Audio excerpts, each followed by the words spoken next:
सामने रखना चाहूँगा। मैं कुछ बातें बताने से पहले हो सकता है कि मेरी लाइफ इतनी स्ट्रगल भरी रही है, मेरी लाइफ से आपको सबसे ज़्यादा सीख मिलेगी।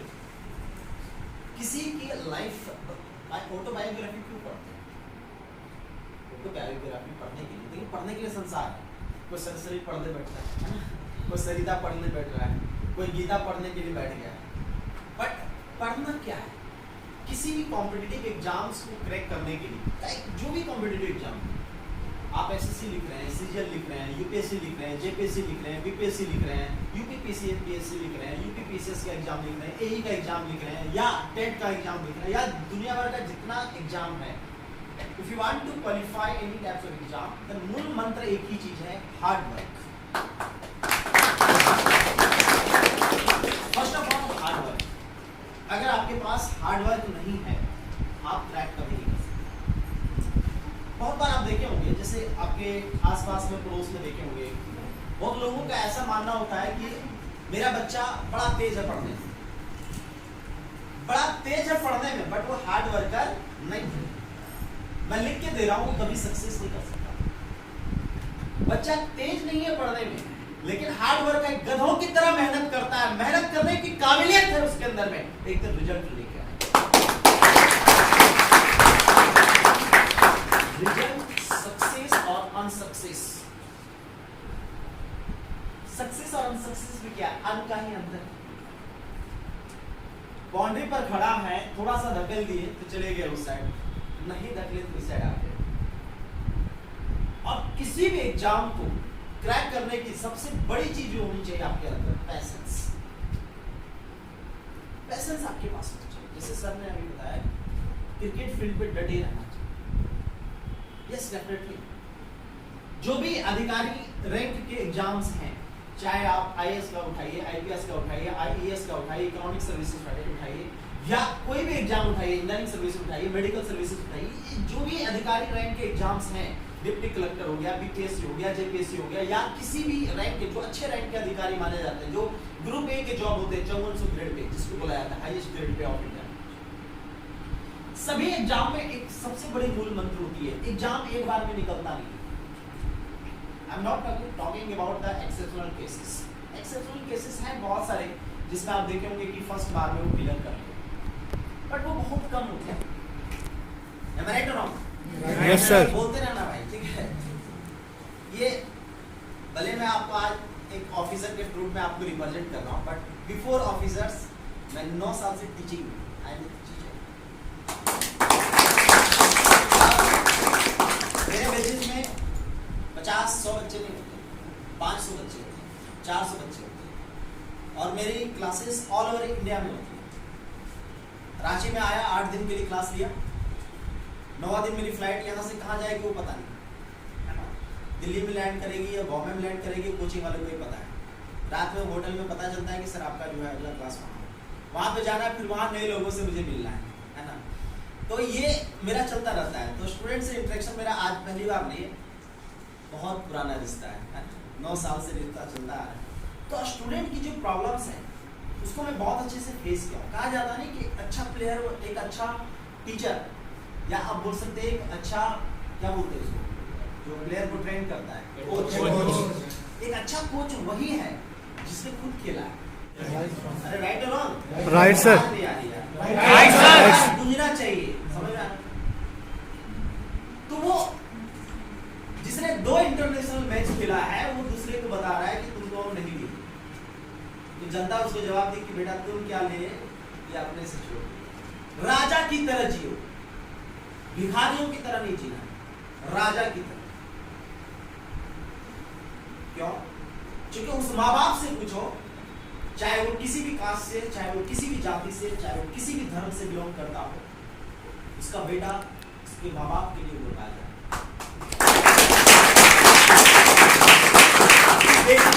उस माँ बाप के लिए रानी।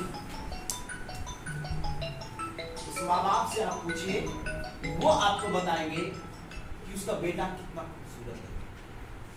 उस माँ से पूछिए, वो बताएंगे कि उसके बेटे और बेटी में कोई फर्क नहीं है, वो दोनों को एक इक्वल राइट्स, इक्वल एजुकेशन, सब कुछ प्रोवाइड करना चाहते हैं।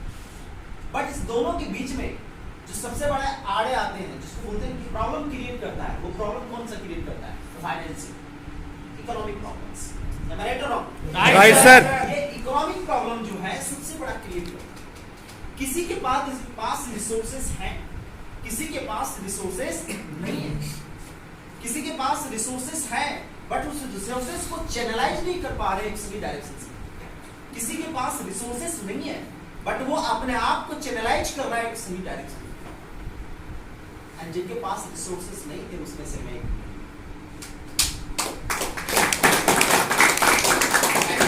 स्टार्ट हो गई है जब मैं 10th क्लास में था। 10th में 2004 का पास आउट, शायद 2004 में आप सब जो है कोई दूसरा तीसरा क्लास में होंगे या है ना, बहुत लोग जन्म के लिए हो सकता है। 2004 में जब मैं 10th पास किया था, उसमें 10th मतलब 10th होता था, अभी के 10th नहीं। उसमें 10th मतलब 10th, 12th मतलब 12th, है ना, मतलब गिने चुने लोग फर्स्ट डिवीजन किया करते थे। एंड उस समय मैं Dhanwar high school, Dhanwar high school का फर्स्ट टॉपर रहा, 72.8% मार्क्स लाकर।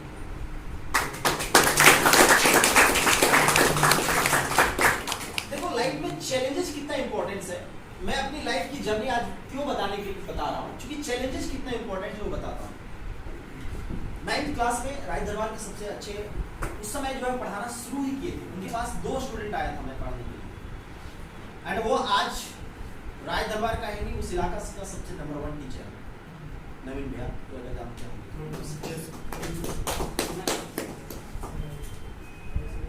मेरे बारे में आप बोलिएगा तो बहुत अच्छे से बताएंगे मेरे बारे में।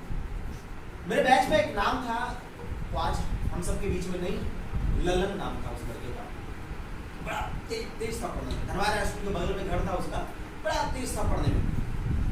तो नवीन भैया उसको बहुत मानते थे, तो नवीन भैया बोले कि तुम एक काम करो, अच्छे स्टूडेंट्स का ग्रुप बनाओ, 2 बैच बनाएंगे, एक जो कम थोड़ा सा पढ़ने में ठीक है उसका बैच बनाएंगे और एक जो अच्छा है पढ़ने में उसका बैच बनाएंगे, ताकि जो अच्छा है पढ़ने में बैच उसको जो है कम से कम सबको फर्स्ट डिवीजन करवाना है और अच्छे मार्क्स लाना है।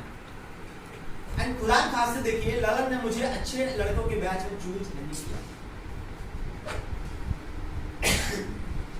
क्यों चूज नहीं किया? उसका रीजन था क्योंकि धनवार हाई स्कूल के पीछे सिनेमा हॉल है। अब मिथुन का बहुत पिक्चर लगा था और मैं हर वीक फर्स्ट शो भागा करता था, तो सिनेमा देखने वालों को गलत नजर से देखता था, तो हमको वो डिस्कार्ड कर दिया कि भाई ये इस बैच में नहीं पढ़ेगा। वो बात मेरे को दिल पे चुभी।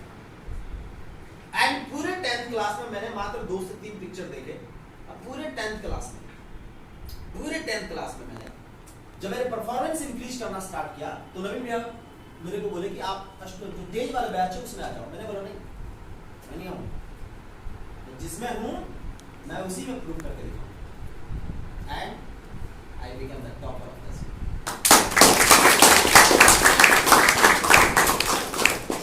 The challenges. वो छोटी सी चैलेंज थी मेरी लाइफ की। एंड सेंट कोलंबस कॉलेज आया मैं। सेंट कोलंबस कॉलेज झारखंड का वन ऑफ द नामी कॉलेज है, आप सबको पता ही है। साइंस में मेरा वहाँ एडमिशन हुआ। एंड फिर मैं मैथमेटिक्स पढ़ने के लिए आया वहाँ हजारीबाग के नवीन भैया के पास। वो भी मुझे बहुत अच्छे से जानते हैं, लाखों लोगों को पढ़ा चुके हैं, बट मेरा नाम लोगे तो तुरंत एक बार पढ़ जाएंगे। मैं जहाँ भी पढ़ा मैं अपना छवि छोड़ के रखा।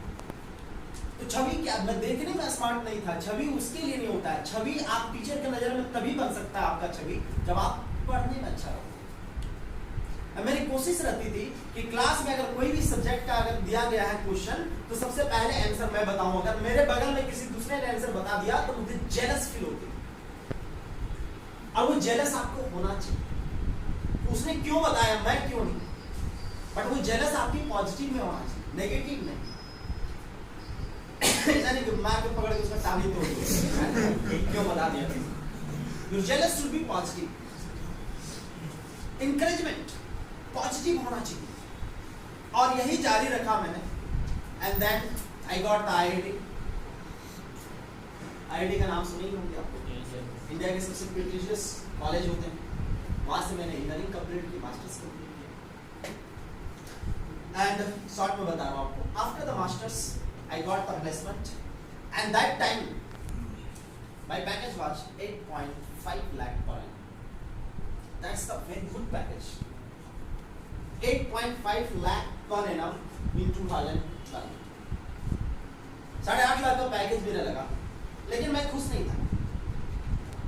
मेरे परिवार के बहुत सारे सदस्य हैं जिनसे मैं हमेशा डिसीजन लेते रहता हूँ, उनसे पूछता रहता हूँ।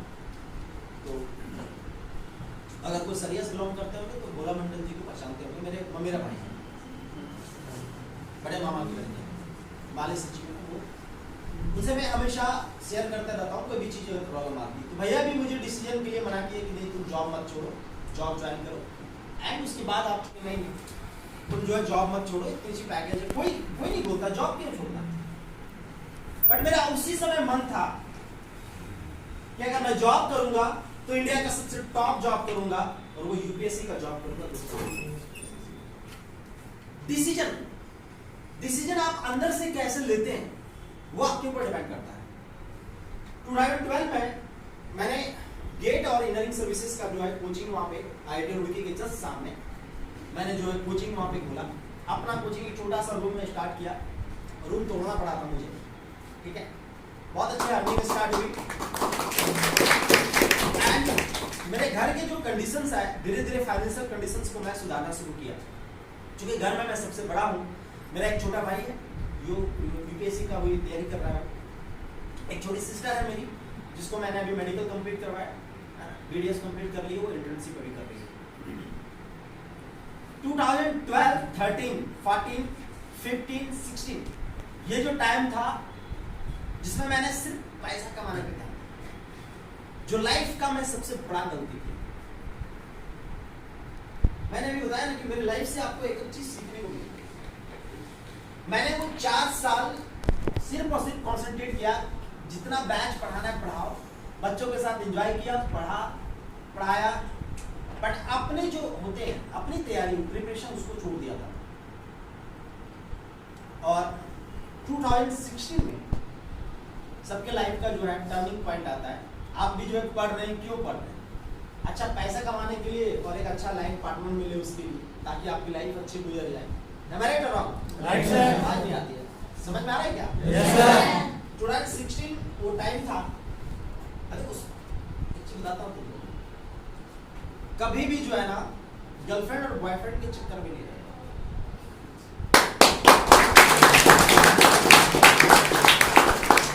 कॉन्सेप्ट अपना क्लियर करो, समझ में आ रहा है क्या? या तो शादी कर लो तब तैयारी शुरू करो। अबे समझ में आ रहा है क्या? या तो शादी कर लो तब तैयारी शुरू करो, या तो जब तक तुम क्लियर ना किए हो तब तक शादी ना करो। बीच में नहीं रहना, समझ में आ रहा है ना? Miss you, go you. तुम जिस समय मिस यू, गो यू ये सब जो कर रहे हो ना, जाके माहौल बना रहे हो जिस समय तुम, उसमें कोई गधा उसके लिए बैठ के पढ़ रहा होता है।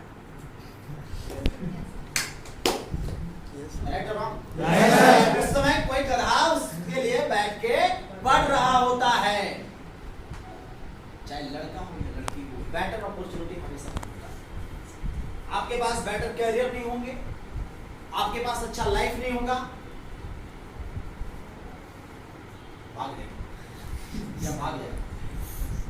मैं राइट और रॉन्ग? 2016 मैं डिस्ट्रैक्ट हो चुका था अपने पाथ से। द मोस्ट डिस्ट्रैक्शंस लेवल जो होती है ना, मैं अपने पास से डिस्ट्रैक्ट हो चुका था। मैं जॉब क्यों छोड़ा हूं, किसके लिए छोड़ा हूं,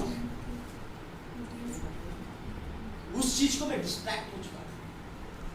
मेरा मोटो क्या था लाइफ का? यूपीएससी इंजीनियरिंग सर्विसेज क्लियर करना, IAS ऑफिसर बनना, मेरा मेन मोटो ये था। 16 को मोमेंट आया जब मैंने डिसाइड किया फाइनली कि जो है या तो मैं शादी कर लेता हूं या तो मैं पूरी तरह कंसंट्रेट करता हूं। और इस बीच में 2012 से टीचिंग में था, ऑल ओवर इंडिया में टीचिंग कर रहा था। सैटरडे संडे टीचिंग रहती थी, मंडे टू फ्राइडे भी रहता था। बट मैं लास्ट में जो है 16 के बाद डिसाइड किया कि ओनली सैटरडे एंड संडे 2 ही दिन मैं जो है क्लास लूंगा। ऑल ओवर इंडिया में फ्लाइट से आना जाना रहता था, 2 दिन क्लास लेकर के अपना मंडे टू फ्राइडे में सोचा अपना प्रिपरेशन स्टार्ट करूंगा और अपना माइंड कंसंट्रेट रहे। इसके लिए मैंने जिस दिन डीमोनेटाइजेशन हुई उसी दिन मैंने एंगेजमेंट कर लिया। इधर मोदी जी बोले 500,000 के नोट आपके बंद हो गए हैं, मैंने इधर अपना अकाउंट खोल लिया एंड सीज माय बेटा।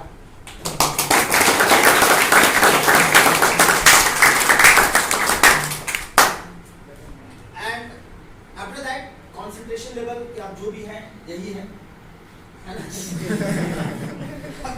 जो भी करना है इसी के लिए करना है, किसी दूसरे की चाह तो होती ही नहीं।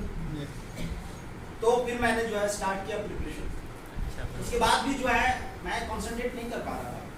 फिर सुमन इसका नाम मैं सुशील सुमन लिखा हुआ पूरा बचपन से एंड जब शादी के लिए जब आया प्रपोजल तो इसका नाम सुमन निकला। सोचो भगवान का है ना एक अलग ही रूप। तो उस समय जो है इनका इनकरेजमेंट बहुत रहा। ये बोली हमको कि जो है अभी इधर उधर भाग के आप पढ़ा ले रहे हैं, चलो अभी यंग है इसलिए बुढ़ापा में कौन साथ देगा। डेफिनेटली कुछ ना कुछ एक परमानेंट होना चाहिए एंड आपके अंदर कैलिबर है जिसके लिए आप छोड़े हैं, आप उसको प्रिपरेशन खुद से फिर से स्टार्ट कीजिए। एंड 2017 का मैंने प्रीलिम्स दिया।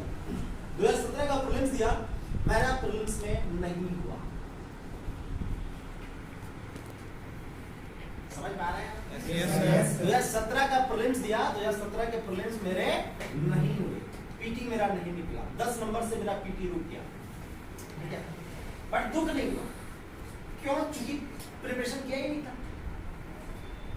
पूरे के पूरे जीएस हैं, टेक्निकल सब्जेक्ट्स हैं, टोटल 26 सब्जेक्ट्स हैं पीटी में। 26 सब्जेक्ट्स को पूरा रिवाइज करना 1-1.5 महीने में कहाँ पॉसिबल था। तो 2017 में मेरा पीटी नहीं हुआ। इस बीच ध्यान में रखना, इस बीच जो है 2012 से मेरी जब जर्नी स्टार्ट हुई है, मेरे पूरे फैमिली मेंबर्स में एक मेरे जो है जो वही बताया मैंने श्री भोला मंडल जी जो है उन्हीं का परिवार एक बैकबोन सपोर्ट जो होता है ना, जब आप कुछ नहीं होते जो आपके साथ होता है वही आपके लाइफ टाइम होता है। राइट और रॉन्ग? बनने के बाद तो आपके बहुत सारे आएंगे, वो आपके फैन होंगे, वो आपके एक्चुअल नहीं होंगे परिवार के मेंबर। मेरे सारे रिलेटिव्स मुझसे कट चुके थे, मेरे गांव के लोग मुझसे कट चुके थे, जिनसे मेरी उम्मीद थी सब लोग कट चुके थे। सबको लगता था अब इससे ना हो पाएगा। जीतने का कहा था ना, जीतने का मजा तब है ना जब कोई हारने का उम्मीद लगा के और उसमें से भी जब कोई आपका अपना हो तो उसका मजा कुछ और होता है कि नहीं? Yes sir. 2018 का मैंने प्रीलिम्स लिखा। इस बीच मेरी जॉब चलती थी, मैंने कभी क्लासेस बंद नहीं की। 2018 का प्रीलिम्स मैंने क्लियर किया। मेंस का जब हुआ, मतलब मेंस के लिए टाइम मुझे मिली प्रिपरेशन करने का। वाइफ समय मेरी शादी नहीं हुई। अब सोच लो 2018 में एंगेजमेंट हो गया, शादी भी नहीं हुआ, क्लाइमेक्स देखते रहो शादी भी नहीं हुआ है। ठीक है, 2018 में अब जो है आसपास के लोग बोलना शुरू कर दिए, यार एंगेजमेंट कर लिया, शादी नहीं की, शादी लगता होगा नहीं लोग का। आपकी प्रॉब्लम से सबसे ज्यादा प्रॉब्लम आपके पड़ोसी को। आपके माँ बाप अगर आप कुछ नहीं कर पाएंगे ना, आपके माँ बाप उतना ज्यादा टेंशन में नहीं रहेंगे जितना टेंशन में आपके पड़ोसी रहेंगे। राइट और रॉन्ग? है ना कि आपके बच्चा क्या कर रहा है, किसके साथ घूम रहा है, किसके साथ माहौल बना रहा है। खुद का बच्चा कहाँ माहौल बना रहा है उसको पता नहीं है, बट इसका बेटा बेटी कहाँ माहौल बना रहा है सबको पता है। दुनिया का रीत है। राइट और रॉन्ग? और यही चीज बोलना शुरू कर दिए लोग, लग रहा है शादी नहीं होगा, ये नहीं होगा। इधर से सुनते थे, इधर से निकालते थे। आया मेंस, मुझे बोला कि मेंस के लिए पढ़ दे रहे हो, बोले मेंस का मैं बादशाह हूँ। बोला जाता है ना कि अगर आप लोग देखे होंगे भाग मिल्खा भाग मूवी देखे हो क्या? किसी भी रेस को अगर जीतना है तो सबसे पहले मन में जीतो। सबसे पहले कहाँ जीतो? मन में जीतो। जब तक आपने मन में नहीं जीता है, मिल्खा सिंह क्या होते थे, सबसे पहले वो जान लेते थे कि हम इतना सेकेंड में पूरा करेंगे, तब वो दौड़ना शुरू करते थे एंड डेफिनेटली वो जीतते थे। मैं मेंस में बोल दिया था घर में, मैं मेंस में टॉप 10 में रहूंगा। मेंस मेरा है। पीटी में बहुत सारे जीएस थे, बहुत सारे क्वेश्चन छोड़ दिया था, बट मेंस मेरा है and I got the all India rank 9 in the mains.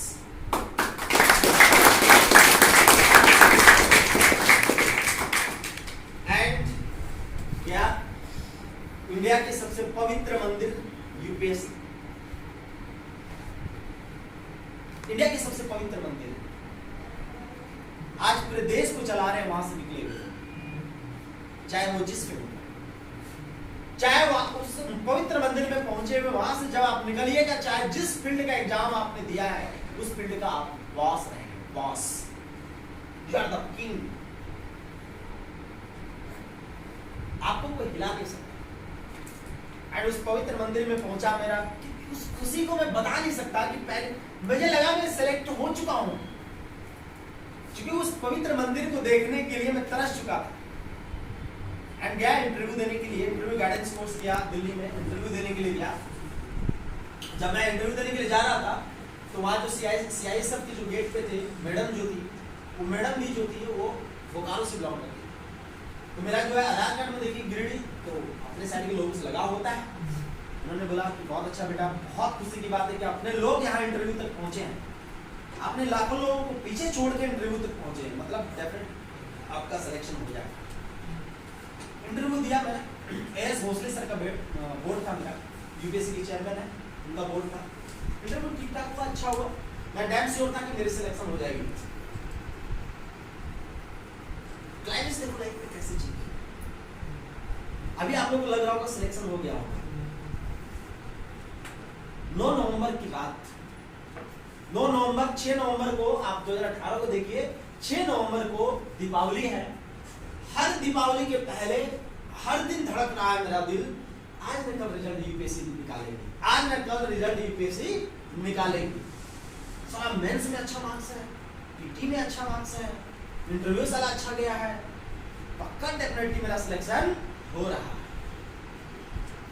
9 नवंबर को रात में हम और पापा बैठे हुए हैं और बोल रहे हैं छठ पूजा 2 दिन के बाद है, 3 दिन के बाद छठ पूजा है, दीपावली में क्रॉस किया हूं। मेरा दोस्त का फोन आता है, बोला भाई रिजल्ट आ गया देख ले। जब बोला भाई रिजल्ट आ गया देख ले, मतलब मेरा हुआ यूपीएससी ओपन है, आप भी रिजल्ट खोल के देख सकते हैं। तो जब रिजल्ट आया देख ले, इसका मतलब मेरा सिलेक्शन हुआ नहीं। क्या देखूंगा, अरे सिलेक्शन अगर होता तो कांग्रेचुलेशन बोलता ना पहले भाई, राइट और रॉन्ग, इंटरेस्ट बनाए रखे भाई, समझ में आ रहा है क्या? वो मुझे कांग्रेचुलेशन बोलता, लेकिन वो मुझे नहीं बोला, मतलब मेरा सिलेक्शन हुआ नहीं है। सोचो पापा और मम्मी साथ में बैठे हुए, हम बैठे हुए हैं, ऊपर से हम जो है पूरा माइंड में पिक्चर हम तैयार करके रखे कि सेलिब्रेट कैसे करेंगे सक्सेस को। सबसे बड़ी बात ये है, और सभी पर धूल उड़ जाती है, सभी की भावनाओं में पानी फैल जाता है। पापा मम्मी अलग कमरे में रोते हैं, मैं अपने कमरे में जाके रोता हूँ, मेरे भाई बहन अलग कमरे में रोते हैं।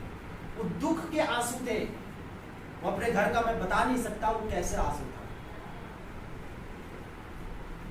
मैंने बोला ना, मेरे जो करीबी रिलेटिव्स हैं, बोला भैया उनका बताया, वो लोग अलग लोग पूरे लाइफ में जो है ना, मेरे फादर इन लॉ, मेरे मदर इन लॉ, सोचिए किसी की बेटी का एंगेजमेंट कर लो आप, वो 2 महीना में नहीं लगेगा एंगेजमेंट करने के बाद, बोलेगा शादी करो तो ले जाओ, राइट और रॉन्ग। उस फैमिली ने मुझे भरपूर साथ बोले बेटा तुम आप तैयारी कीजिए, कब शादी होगा उसका मत सोचिए, आपके अंदर कैलिबर है आप कीजिए। उनका जो है सोचिए कैसा लग रहा होगा उनको, उन लोग सोच के रखे थे कि सिलेक्शन होगा तो कल मैं शादी का डेट निकालूंगा। उस फीलिंग को समझिए, कितना बैड फीलिंग था। रात भर मैं सोया नहीं था, रो रो करके हालत खराब था। एंड अगला जो प्रीलिम्स है 5 जनवरी को है, और 9 नवंबर को क्या हुआ है, फाइनल रिजल्ट आया है, और 5 जनवरी को मुझे 26 सब्जेक्ट कंप्लीट करने हैं। समझ में आ रहा है क्या? yes, 9 नवंबर और 5 जनवरी के बीच में 1 से 1.5 महीने का टाइम है, देखिए है क्या? yes, सुबह में 5 बजे अपने घर से निकला, बिना किसी को मुंह दिखाए। सुबह 5 बजे घर से निकला, मैं अपने ससुराल आया, मतलब यहाँ पे सरिया आया, यहाँ पे मिला इन लोग से, वाइफ से मिला। और जो बंदा 9 साल से जॉब कर रहा है, जो बंदा 3rd AC से नीचे कभी पैर नहीं रखता था, फ्लाइट से कभी पैर नहीं रखता था, वो जनरल का टिकट कटा करके स्लीपर बोगी में नीचे सो करके भोपाल पहुंचा ट्रेन। एंड अगेन सब कुछ छोड़ के मैं फिर से प्रिपरेशन स्टार्ट किया and again I have cleared the PT of the 2019।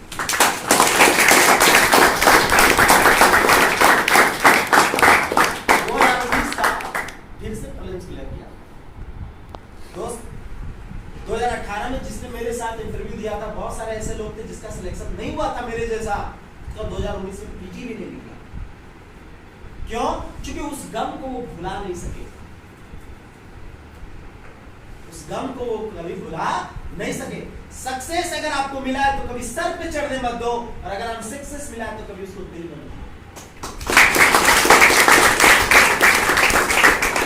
Success and unsuccess is the part of life. Your permanent is your behaviour, permanent is your behaviour. Success आएंगे, unsuccessful आएंगे आपकी लाइफ में, वो आपका permanent नहीं है sir. अब आपको लग रहा होगा चलो इस साल तो पक्का हो ही गया होगा, फिर से क्लाइमेक्स देखिए मेरे लाइफ का। 2019 का फिर से मैं मेंस लिखा and again I have cleared the mains and goes for the interview जाता हूं और वहां पे मुझे बोर्ड मिलता है एम सत्यवती मैम का। ठीक है, आप नेट पे भी सर्च मार सकते हो, यूपीएससी के चेयरमैन है, she is an IAS officer, Kerala border. 2018 में मेरा फाइनल सिलेक्शन मात्र 2 मार्क्स से रुका था। 104 नंबर मुझे इंटरव्यू दिए गए थे, 106 नंबर अगर देता इंटरव्यू तो मेरे साथ फाइनल सिलेक्शन हो जाता 2018 में। मात्र 2 मार्क्स, सोचो कैसा लग रहा होगा। एंड एम सत्यवती मैम का बोर्ड था, इंटरव्यू मेरा अच्छा नहीं गया, इंटरव्यू उतना खास नहीं गया। 100 मार्क्स मुझे मिले इंटरव्यू में और फिर से मेरा फाइनल सिलेक्शन रुक गया बाय 10 मार्क्स। लेकिन 2019 में उतना दुख नहीं हुआ। क्यों नहीं हुआ दुख? क्योंकि मैं एक्सपेक्टेशन नहीं ले रहा था, मैं एक्सपेक्टेड नहीं था। भाई समझ पा रहे ना? 2019 बोर्ड तो नहीं होते? नहीं। 2019 का फिर से सिलेक्शन रुक गया एंड 2019 का रिजल्ट आता है last week of November, first week of December and 8 जनवरी को प्रीलिम्स का एग्जाम। भाई समझ में आ रहा है? फिर से 1 महीना का टाइम, तो चल बेटा उम्र है देते, जब तक तोड़ेंगे नहीं तब तक निकल चला। फिर पीटी का exam again I have cleared the 2020 prelims exam. This is hattrick for me and अभी तक ये इतिहास में रहा कि हैट्रिक नहीं था। हिम्मत ही नहीं पड़ती थी लोगों को कि एक बार टूट जाए तो फिर से उसको कर पाए। एंड 2018 में जो मेरे साथ इंटरव्यू दिया था, 2019 में पीटी नहीं हुआ, 2019 क्या देगा तो 2020 में भी पीटी नहीं हुआ और 2021 वाला पीटी हुआ है। मेंस का भी दे रहा है, तैयारी कर रहा है। भाई समझ में आ रहा है? Yes sir. 2020 का मैंने पीटी दिया, 2020 का फिर मेंस देने का मौका मिला, सेंटर चेंज किया, कोविड आ गई, मेंस मैंने यही रांची में ही लिखा, मेंस भी क्लियर किया। ठीक है, फिर गया इंटरव्यू में। अब सोचे थे भगवान से मनाए थे, फिर 2 बैच बन गया इंटरव्यू में। 2019 में भी 2 बैच बन गया था इंटरव्यू में। तो एक बैच था miss Sujata ma'am, she is an IAS officer from Gujarat board, और ये थी केरला बोर्ड। तो हाँ, उस बैच में बताता हूँ। प्रीलिम्स का जब एग्जाम निकल गया मेरा, तो घर में लोग मुझे प्रेशराइज करने लगे कि आप शादी कर लो, क्योंकि एंगेजमेंट की हो तुम 2016 में और आ गया 2020। भाई समझ में आ रहा है क्या? सभी का कहना था कि लेडी लक फैक्टर काम करता है, बट मैं इस चीज को अब मानता हूं।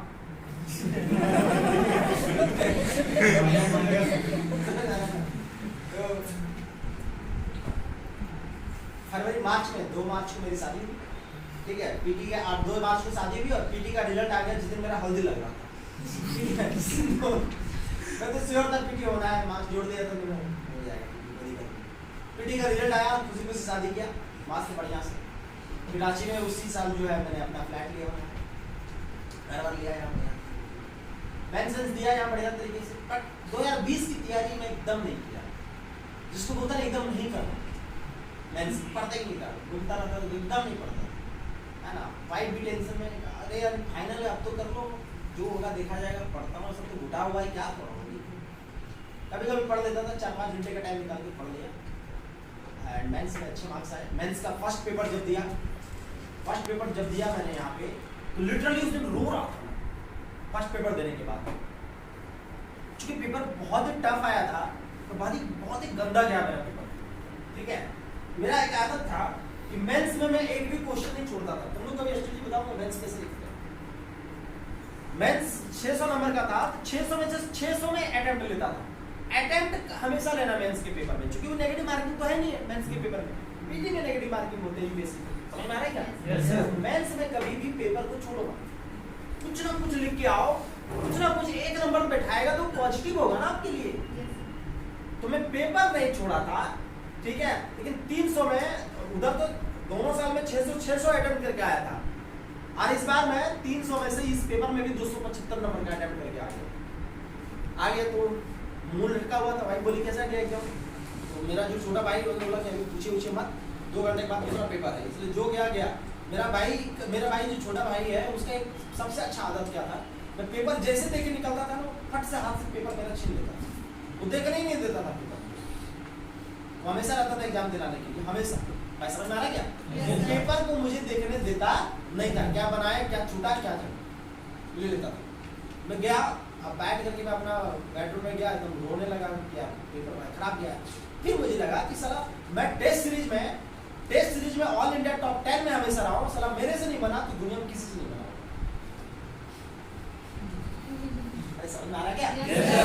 कॉन्फिडेंस लेवल मैंने बोला मेरे से नहीं बनाया, मतलब किसी से नहीं बना होगा इंडिया में, बहुत कम लोगों ने जो बनाए होंगे, इतना अटेम्प्ट किए होंगे। चल पेपर 2 देखते हैं। पेपर 2 गुस्से में था, पूरा गुस्सा में था, और उस गुस्से में मैं एग्जाम देने निकल गया और एडमिट कार्ड घर में छोड़ दिया।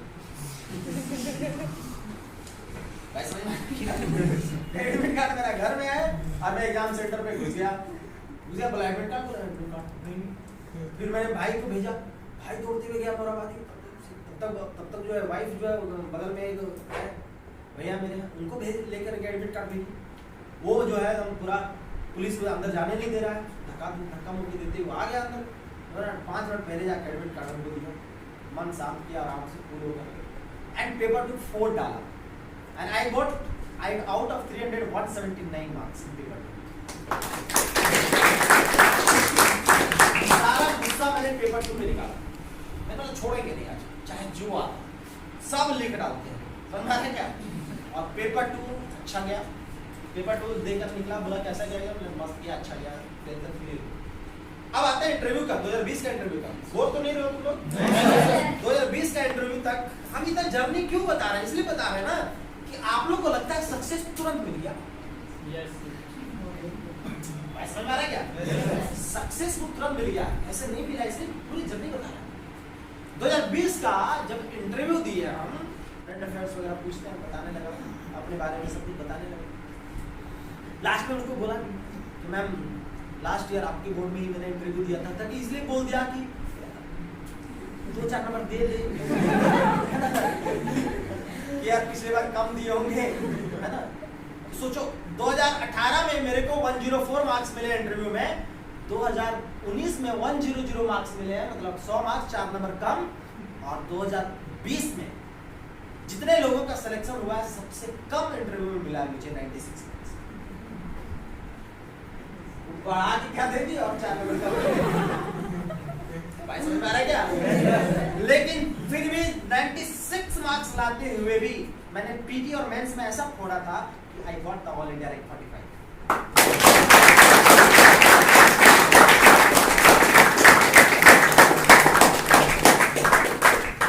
इतनी लंबी जर्नी। अब आता है कि sir result, the best moment of my life. इतने सालों का मेहनत, इतने सालों का फेल्योर, बार फेल्योर, और इस फेल्योर के दरमियान में जितना मेरे दोस्त थे, मेरे कलीग थे, जितने भी, सबका पीएसयू हो चुका था। और जिसका मैं पीएसयू का एग्जाम देता ही नहीं था, मैं भरता ही नहीं था, क्योंकि मैं सबको बोल दिया था मैं जॉब करूंगा तो यूपीएससी का करूंगा, ना मेरा टीचिंग जिंदाबाद। क्योंकि मैं स्टूडेंट के साथ इंटरेक्ट करना मुझे बड़ा अच्छा लगता है, और मैं हमेशा रहा हूं, तो मैं बोला मैंने टीचिंग जिंदाबाद, करूंगा तो वही करूंगा वरना नहीं करूंगा। जब नहीं हुआ 2 बार सिलेक्शन, सभी ने मेरे मुंह पे गाली दी, बेटा तुमसे बोल रहे थे कि तुमसे ना हो पाएगा। तो हम बोलते थे बेटा जो तुम बोल रहे तुमसे ना हो पाएगा, तुमने तो फॉर्म भी नहीं भरा। डर से। क्यों? क्योंकि इसमें बहुत कम सीट होते हैं। इस बार ऑल इंडिया मात्र 37 सीट है। मेरे टाइम में ऑल इंडिया मात्र 75 सीट थे। लाखों लोग बैठे उसमें मात्र कितना 75। भाई समझ में आ रहा है क्या? Yes, तो कहने वाले लोग कहेंगे, और जिस दिन रिजल्ट आया उस दिन क्या मैं आप कहानी सुनाता हूँ, वो बड़ा इंटरेस्टिंग है। अब क्या होता था कि शादी भी हो गई, समझ और सबसे बड़ा चीज क्या होता है, ससुर जी का सबसे बड़ा टेंशन क्या होता है कि दामाद सेटल हो, समझ में, ताकि बेटी को टेंशन ना हो। तो मेरे फादर ने मेरे पर बहुत ज्यादा फेथ था, उनका फेथ था कि काबिलियत इनके पास है, तभी तो उन्होंने जो है गवर्नमेंट जॉब वाले आदमी को ना चूज करके, जिसमें मेरे पास जॉब नहीं थी उस समय, मुझे दिए हो। भाई समझ में आ रहा है क्या? Yes, क्योंकि वो निखार लिए मेरी काबिलियत को, निखार तो टेंशन में रहते थे, टेंशन को दिखाते नहीं। और जिस दिन 12 अप्रैल को जिस दिन रिजल्ट आया था, उस दिन 12 बजे दिन में वाइफ को फोन करके वो पूछ रहे थे, पापा कि जो है कब रिजल्ट आएगा बेटा, कब रिजल्ट आएगा, यूपीएससी लग रहा है आज तक तो रिजल्ट दे देगी। मेरे परिवार के एक मेंबर को पता था यूपीएससी कब वैकेंसी निकालती है, कब पीटी होता है, कब मेंस होता है और कब इंटरव्यू होता है और कब रिजल्ट आता है। क्यों? क्योंकि इतना ना प्रोसेस हम गुजर चुके थे अपने फैमिली मेंबर्स में कि सभी को यूनिक था मेरे साथ। एंड उस दिन पूछे तो मेरे मिसेज जो है ये खुद समझाती, छोड़िए ना पापा, नहीं होगा तो इनका टीचिंग कहाँ जा रहा है, अच्छा पैसा कमा रहा है, कोई दिक्कत थोड़ी ना है, इतना इज्जत है इनका, ऑल ओवर इंडिया में क्लास लेते हैं, सबको जानते हैं। सावधान, जब किन्हीं का बेटा मर जाए तो उनको सावधान दे सकते हैं ना, जो है आप जिंदगी आगे जियो। तो सावधान ये दे रही थी, नहीं होगा सिलेक्शन, अगर मान लो हम बोल दें अगर सिलेक्शन ना हो तो फिर दिल टूटेगा। भाई समझ में आ रहा है क्या? Yes, आपके टूटने से आपके पूरा परिवार टूटता है और आपके जुड़ने से पूरा आपका परिवार टूटता है। आपका रिजल्ट कितना अहमियत रखता है आप सोच नहीं सकते। अब उस दिन जो है ये बातें हो रही थी और मैं जबलपुर में था, क्लास लेने के लिए गया, वहां पे लॉकडाउन लग गया तो मैं जो है ट्रेन पकड़ा और उस दिन आ रहा था।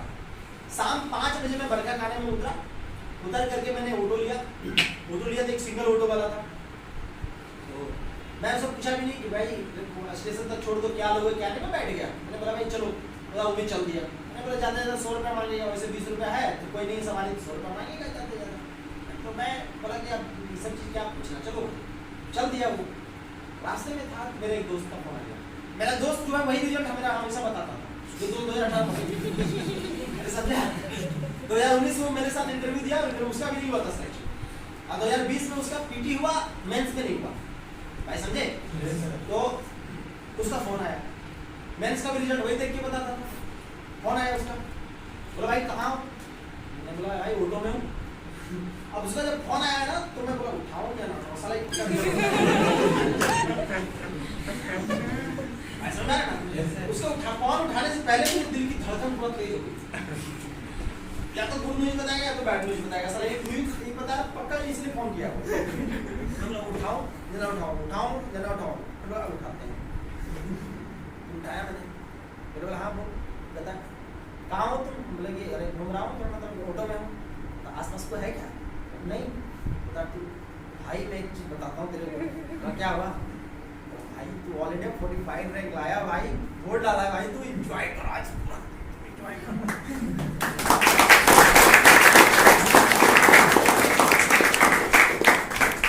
दोस्तों ऐसा समझ रहे हम लोग जीएस भी पढ़ते थे, एक दूसरे को पढ़ाते थे फॉर्म में 5-5 घंटा 6-6 घंटा। तो वो हालांकि वो डीआरडीओ में भी साइंटिस्ट पढ़ गया। एक बार तैयारी कर लोगे कहीं कहीं अच्छे जगह हो ही जाएगा, ये नहीं निकल वो निकल जाएगा। समझ में आ रहा है क्या?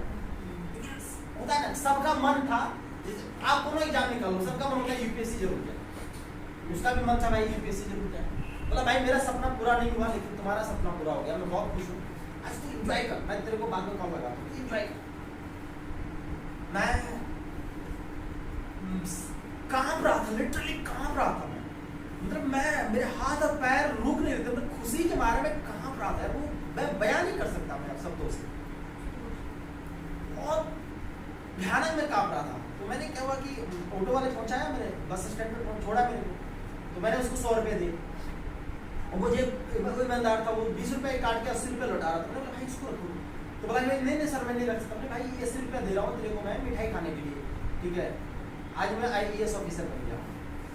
बोला अरे सर क्या बात कर रहे हैं? मैंने हाँ भाई, है ना। और मेरे आंख से आंसू आने शुरू हो गए, ऑटो में चले गए। मैंने पहला कॉल लगाया अपने पापा को। मेरे पापा गोवा घूमने के लिए गए हुए थे, वो उनका फ्लाइट था दिल्ली तक और दिल्ली से वो ट्रेन में थे। उस फीलिंग बता नहीं सकता।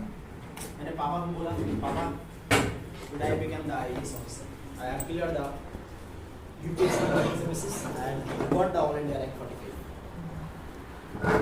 मेरा सेकंड कॉल जो था, जो सेकंड कॉल गया, ऑब्वियस है बेटर आप, तो उससे 10 मिनट पहले से बात हुआ है।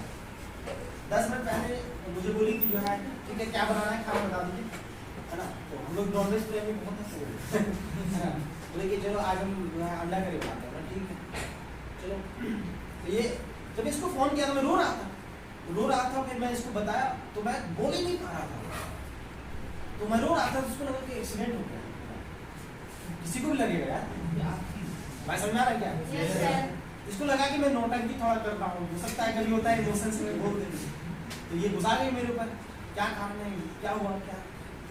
मैंने बताया कि आप मेरा रिजल्ट आ गया, मैं बन गया। फिर ये तुरंत फोन कर दी। अब इन लोगों का घर में रोना धोना शुरू हो गया, खुशी के मारे जो होता है। मेरा छोटा भाई छत पे था वो, तो ये फोन करके बताई। फिर मेरा छोटा भाई नीचे आया, फिर वो तुरंत UPSC को डाउनलोड किया, देखा रैंक है मेरा, तो तुरंत फिर मेरे को मैसेज किया 45 रैंक है आपका। फिर जो है लोग केक वेक लाने चले गए, और उस समय जो है फिर दोस्तों का फोन आना शुरू हुआ।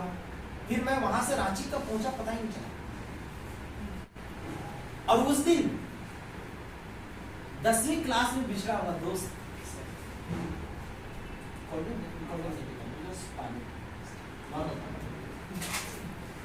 10वीं क्लास का बिछड़ा हुआ दोस्त, पहली क्लास का बिछड़ा हुआ दोस्त, दूसरी क्लास का बिछड़ा हुआ दोस्त, जो आपको कभी कॉल नहीं किया। वैसे रिलेटिव, जैसा कि सर चले गए बोल रहे थे कि रिलेटिव, वैसे रिलेटिव्स जिनको मैं जानता तक नहीं, उनका भी रिलेटिव बन गया। अरे वो 9 नवंबर का रात था, अरे 12 अप्रैल का रात था। आप YouTube में देखे होंगे, अगर देखे होंगे कोई मेरा YouTube चैनल में सेलिब्रेट किया था। उस रात मैंने पलक ऐसे झपका तक नहीं। 3 बजे रात तक कॉल आते रहे, अब फिर 4 बजे सुबह से कॉल आना शुरू हो गया। 1 घंटे के लिए मेरा मोबाइल सिर्फ जो है थोड़ा सा रहा, 3 से 4 के बीच में। पूरा रात कॉल आया मुझे, पूरे देश से कॉल आए, पूरे रात कॉल आया। एंड दूसरे मॉर्निंग में पापा भी पहुंच गए। फिर यहाँ से हम गांव के लिए निकले। गांव में बिग सेलिब्रेशन किया गया। मेरा जो है बहुत अच्छे तरीके से जो है रोड शो किया गया और मुझे गांव बुलाया गया। इस रोड शो में मेरे गांव के बहुत सारे लोग, क्योंकि मैं गांव का पहला आदमी था जिसने UPSC जैसे संस्थान में जाकर के क्लियर किया था, तो ऑब्वियस है सबको खुशी हुई थी। और उस खुशी में हम लोग जो है पूरा सभी शरीक हुए। सभी को मैं धन्यवाद देना चाहता हूँ इसमें से। और डेफिनेटली वो मोमेंट को मैं बता नहीं सकता दोस्त कि इतना अच्छा फीलिंग था वो मोमेंट। मेरे गांव में ऐसे ऐसे लोग थे जो जेलस के मारे हम लोग को देखना पसंद नहीं करते। वो बंदा भी जो है उसकी भी थॉट्स जो है चेंज हो चुकी है। वो भी आज जो है नरम से बात करता है, क्योंकि उसको पता है कि इसकी पहुंच किस लेवल तक है। भाई समझ पा रहे हैं?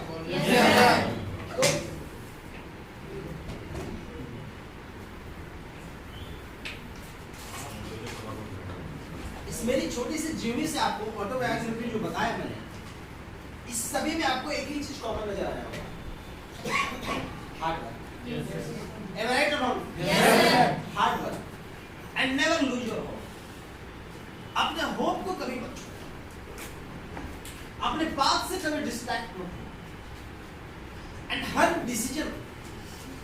डिसीजन आपके लाइफ का पॉजिटिव होगा। हर डिसीजन कुछ ना कुछ आपको सिखाएगा। डिसीजन मेकिंग बनिए, आपको जो करना है वो कीजिए। एंड डेफिनेटली मैं जब तक हूं यहाँ पे, मैं चाहूंगा मैं जो है जीएस पोर्शन में एनवायरमेंट साइंस लेता हूँ।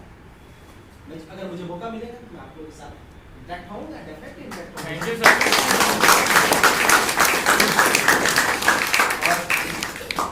अच्छे तरीके से इंटरेक्ट होंगे। बाकी प्रमोद का मैं बहुत बहुत धन्यवाद देना चाहता हूँ, क्योंकि इसका बहुत बड़ा एफर्ट है, दिल से एफर्ट है। आप लोग को ये दिल से एफर्ट लगाता है। आप सोचो लॉकडाउन है, मैंने एक दिन इसको पूछा क्या कर रहा हूँ, क्लास ले रहा है। क्लास ले रहा है मतलब जो है बच्चे पे करके क्लास ले रहे हैं या ऐसे ही? नहीं भैया ऐसे ले रहे हैं। तो सोचो, हेड्स ऑफ दिस गाइस यार, आप लोग से कनेक्ट रहने के लिए, आप लोग से कनेक्टेड होने के लिए, इसलिए आपने कभी सोचा नहीं कि आप टैलेंट करेंगे तभी आप राइट और रॉन्ग?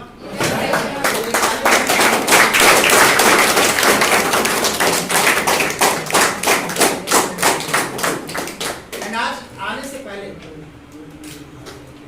पहले देखो, मैं बहुत सारे ऑल ओवर इंडिया में बहुत सारे सेमिनार, 1,000 का सेमिनार भी लिया हूँ। मैंने बोला ऐसे इंस्टीट्यूट जहां 2 बच्चा था उसको 2,000 में कन्वर्ट कर दिया हूँ। तुम एक चीज ध्यान में रखना, मैं तुम्हारे इंस्टीट्यूट में तभी जाऊंगा जब तुम बच्चों को सिर्फ और सिर्फ उसके लक्ष्य की तरफ मोड़ते हो, पैसे के लिए।